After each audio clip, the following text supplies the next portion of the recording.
వరాహస్వామి వారి క్షేత్రానికి వెడితే ఎడం పక్కన గోడ మీద ప్రామిసరీ నోటు అద్దం గట్టి ఉంటుంది. వెంకటేశ్వర స్వామి వారు రాసి ఇచ్చిన ప్రామిసరీ నోటు మీరు కావాలంటే చదవచ్చు. మొన్న మేము వెళ్ళినప్పుడు మోహన్ రావు గారు మేము ఆ ప్రామిసరీ నోటు చదివాము ఒకసారి.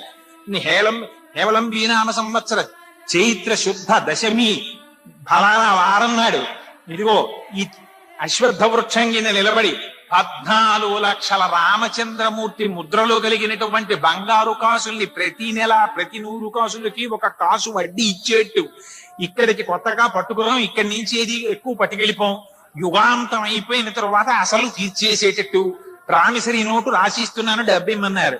అయ్యా చాలా సంతోషం మీరు సంతకం పెట్టారు కానండి, ఒక్క ఇబ్బంది, కొంచెం ప్రామిసరీ నోటు కదా, యుగ ధర్మం యుగ లక్షణం, సాక్ష్యం ఏమైనా ఉంటే బాగుంటుందండి, క్యాష్ ఇచ్చేస్తానన్నాడు.